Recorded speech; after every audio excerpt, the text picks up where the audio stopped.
Welcome to another of my half-deranged rants.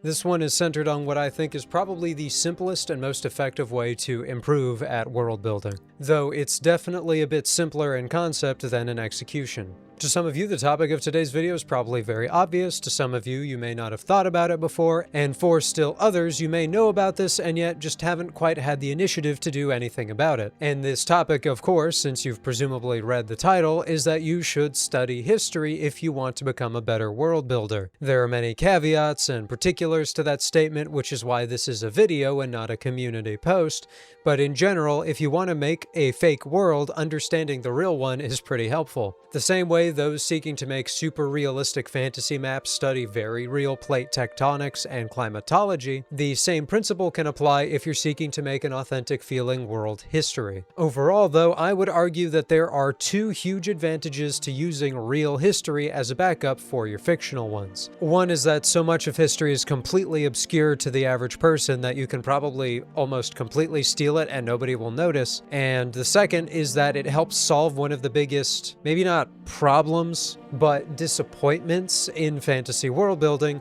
which is when it feels like the world, though portrayed as ancient and storied, feels like it's never changed and that none of what's happened in it is real, even in universe, until the actual story being portrayed starts. It feels like the world is only as old as the protagonist. So allow me to guide you in how you might pursue history, at least for the purposes of your world building, with part 1, methods. I've given you a bit of the why, but there's no point in telling you the what if I don't offer ideas for the how. History can be pretty impenetrable at times, but thanks to our modern world, getting access to good history is easier than ever. The flip side is that getting bad history shoved in your face is also easier than ever. That said, there's a fine line between developing a casual interest in history for the purposes of your own education and the betterment of your writing, and becoming one of those people. You know, those people.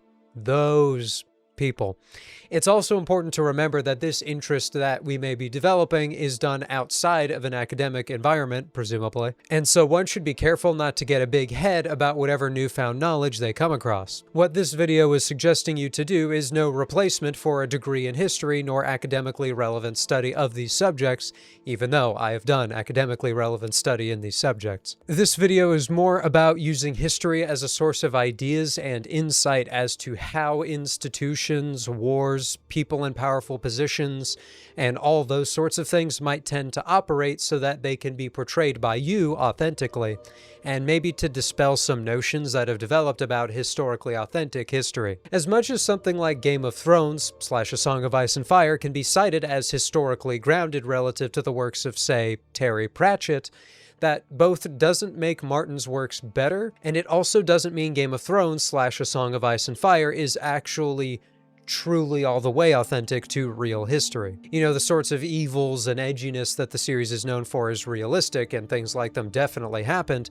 but it also doesn't mean that history was always that cruel or that dark. There have been as many periods of intense repression and cruelty and abuse, as much as there have also been long and peaceful reigns, times of prosperity, loyal friends and allies. So as much as an overly cynical zeitgeist surrounding historically inspired or realistic media might tell you otherwise, history isn't pleasant, but it isn't endlessly bleak either. It's the life of all people who have ever lived, which makes it, more than anything, complicated. That was a little off topic, I digress, but I have to get that out there because it informs the rest of the video and my perspective in making it. So, regarding these methods of getting access to history, there are many, and they are all good if you go about them the right way. You can ease into it with simple things like good historically inspired media. My go-to would be, though I'm now a little mixed on actually offering this suggestion considering recent things coming out from the company, would be the Kingdom Come Deliverance games. They really do give an excellent insight into what life in medieval times, particularly medieval Bohemia, might have been like at the turn of the 15th century. If the only reason you've been holding out on trying those games is because you don't think it'll be interesting without dragons and magic and such, I promise you that for all those things are great and they can enhance stories they're intended for, Kingdom Come Deliverance doesn't need them to be really good. There are also a great deal of historical YouTubers out there that I've been watching for years. Scholagrim is my go-to there in terms of things like weapons history and practical tests of things, and generally being a chill member of History YouTube as far as I know. But there are tons of others out there as well. There's also no harm in the odd Wikipedia article. As you've likely heard a million times before, they won't have the full context, they might miss some details, and can be factually inaccurate.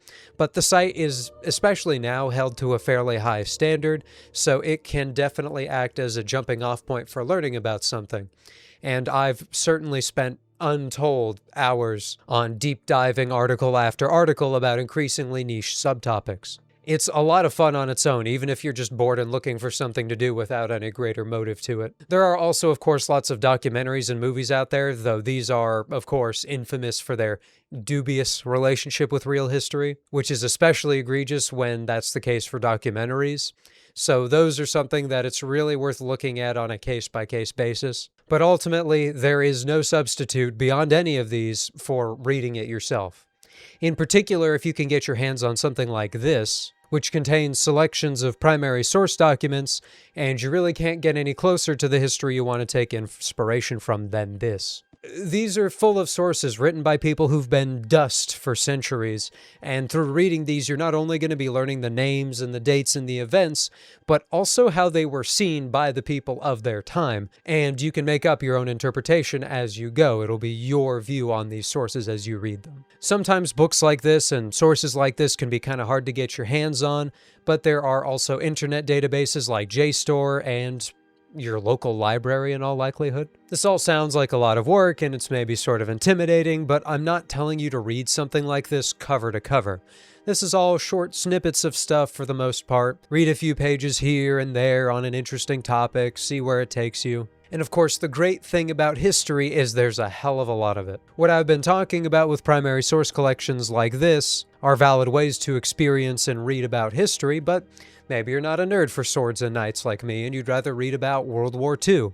And there are obviously tons and varied resources for that as well. Even those that are also sort of entertainment-like, such as Unbroken by Laura Hillenbrand, is still a really interesting look not only at what it was like being a prisoner of war to the Japanese during World War II, but also just into the life of a person who lived during that time. Because for you, especially if you plan to write a story in that world you're building, you should be thinking about history not only as places and times and events, but as people. As my favorite history professor himself loved to quote from The Go-Between, "The past is a foreign country, they do things differently there." If you take someone like Louis Zamperini from Unbroken and see his character arc, as you might call it, it may not even go in a direction you particularly like, agree with, or understand, but it's still an authentic depiction of the ways in which people thought and lived in his times. His conceptions were different to our own, as will yours be to those who live generations after us. But with all that said, I want to talk about what you can actually do with these histories in Part 2, Implementation. So I did say you can basically just steal relatively obscure historical facts and put them in your world building, and you still kind of can. But there's obviously more to it than that if you want to do it well. The main holistic goal of learning history for this purpose is, more than anything, that one might learn or at least get an idea for why history happens the way that it does. What motivates people, what kind of forces are at play in a governing body, particularly useful for learning about monarchies, for example, because they are far more complex than most people think. And also just how random and unexpected certain historical events can be. A drama or an argument over a marriage ceremony can cause continent-spanning wars. Two countries who've been at war for ages can suddenly become staunch allies against a previously neutral party. All sorts of crazy things can happen, and learning why, or if we even know why, helps establish just how broad and unexpected a world's history can be. And a lot of times, the best way to implement certain events is on the conceptual level. So rather than continuing to talk theory, I'll talk some practice and demonstrate how an idea can be molded into a fictional world. We'll take an example of a fairly simple historical concept, at least as far as understanding the basics of it goes, which is the Pax Romana. This was a period in Roman history between 27 BCE and 180 CE that is broadly considered to have been their golden era. There was prosperity and relative internal peace. Relative being a key factor, there was still internal conflict and external invasions, but, relative. There are rarely historical eras in which there is full peace or full chaos. When those do happen, they're pretty notable. That's something we might see with the invasions of Attila the Hun or the fall of Rome itself that followed just after that, and that sort of thing. But I translated something of a Pax Romana into my own world. My world is sort of an experiment in messing with history and fantasy because it's ultimately meant to be something of a bizarro mix of reality with fantasy elements that I like from both traditional tropes and things I came up with myself. But all that said to say, I pull from real history a lot. But my world never really had a Rome equivalent trope of the ancient yet now fallen empire we are yet to surpass. I'm not here to rant about my lore because that's not why you're here, so I'm not going to explain exactly what there might have been in its place, but in essence, in part for the functioning of my novel, and for the sake of approachability, I suppose it could be called, I do have a Europe-esque continent with 3 primary realms. If you look at any map of medieval or present Europe, really Europe at any time, there wasn't ever really a time when there were that few independent powers. However, my 3 realms are all united in the service of a single religion, and so it's through that religion, in some ways more powerful than the medieval Catholic Church might have been, and that's actually saying a fair bit, was able to enforce a sort of peace between those 3 realms after those realms took on what resembled their contemporary forms. At the time that happened, there were actually 4 of them and not 3, but that's a story for another time. Regardless, that church's attempt to enforce peace between these, at the time, 4 realms was called Aridian's Peace, named for the figure the church primarily deifies. This is where the difference in actually putting in the effort on real history can come in, however.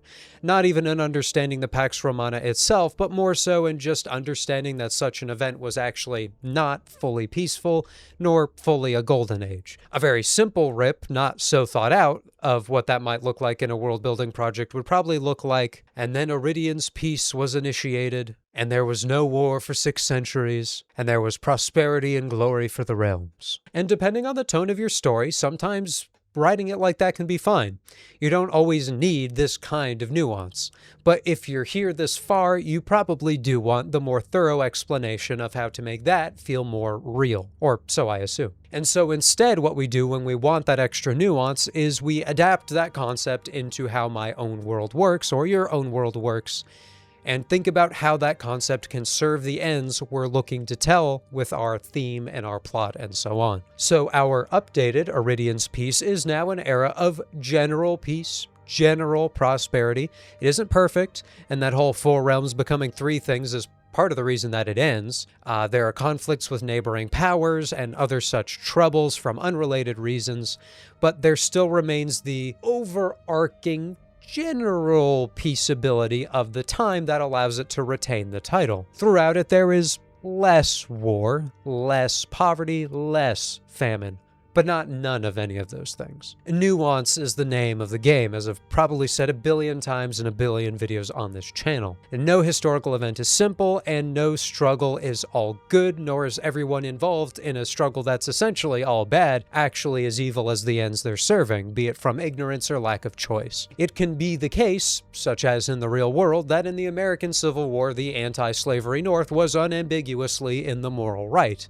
And yet during, say, Sherman's March to the Sea, some of his men acted with cruelty. Much as, in the inverse, the Confederate cause was unambiguously wrong. But what about states' rights? States' rights to what, exactly? But naturally, that doesn't mean that every single Confederate soldier shared belief systems with Jefferson Davis, or wanted anything to do with the war personally, though obviously there's still no denying most of them were probably pretty racist. Bad people fight for good causes as much as good people fight for bad causes, and the reasons are manifold. Historical rulers renowned for being successful and good still did bad things most of the time, and even cruel and incompetent rulers rulers usually did at least one or two things right. And as important as any of this is when it comes to implementation, it's the idea that a lot of these sorts of things are going to be emotionally charged. Just take one look at Attanché's Checkmate Lincolnite series and you'll see all of the crazy things people say about the American Civil War even 140 years later. And maybe take more than one look, it's a very great series of videos. And so the same should probably be the case for the people in the world you're writing. Not only should the events you write be nuanced, but the ways in which they are nuanced should be a touchy subject for people. In part, this is because some may have living connections to these events, and dynamics that aren't even possible in reality can be established. If there's a conflict between elves and humans, 500 years later, it'll be a matter of the distant past for the humans, no more an emotional or relevant fact to them than the 100 Years' War is to us today. But to some of the older elves, it'll still be well within living memory, something they may hold grudges for even 20+ generations of humans later. Almost every culture has one or a few culture-defining events, ones every child is taught about early in their education that may not be taught at all elsewhere in the world. Sometimes these are stories of past glories and sources of pride, and others, sources of shame. For America, the Revolutionary War and Civil War is seen as points of pride, as is World War II. Yet that grows ever more complex when regarding, say, the treatment of Japanese Americans or the proliferation of segregated units. Issues that do not by any means make those the U.S. fought in that war better, but perhaps taint the goodness or purity of their own role. Then there are conflicts like the Vietnam War, which even at the time, but especially now, tend to have the U.S.'s involvement in them viewed as unnecessary or altogether wrong. Understanding these events, and in particular how they continue to be relevant in discussions about, say, the U.S., is fundamental to understanding the culture and climate of countries like the United States. One cannot hope to really understand anything about America if they aren't aware, at least of the basics, of those events I just talked about. And so the same may well be the same for those nations you world build the history for. History is a place in the past, yes, but it echoes into the present and far past us, long into a future that we can't predict. A country, even and especially in fiction, created without a history to back it, is no country at all. It's just a group of random people. And so this brings me to my final point, part 3, history in their eyes. And by their eyes, I mean in the eyes of the people you've been world building that history around. Not only in the ways that it might be emotionally charged for them as we've been discussing, but also in the sense that different people's level of knowledge about those events are going to vary quite a lot. This sort of thing varies by location and time period, but it doesn't take much for one to figure out that most people in the real world are absolutely terrible with their history. Those street interviews you see about people being asked trivia aren't exactly a good measure of that sort of thing, but it's still generally the case that most people have an awareness of the history of the place they were born, an awareness of the place they currently live, assuming those two are different, and not a whole lot else. Otherwise, they might have some knowledge about big topics like the World Wars, and then some general notions about other things, pirates sailed the seas, and not a whole lot else than that. As the old saying goes, those who do not know history are doomed to repeat it, and while the specifics of that phrase aren't super relevant to the discussion actually, it is the case that the way your world-built people conceive of their history is going to be almost as important as what that history truly is.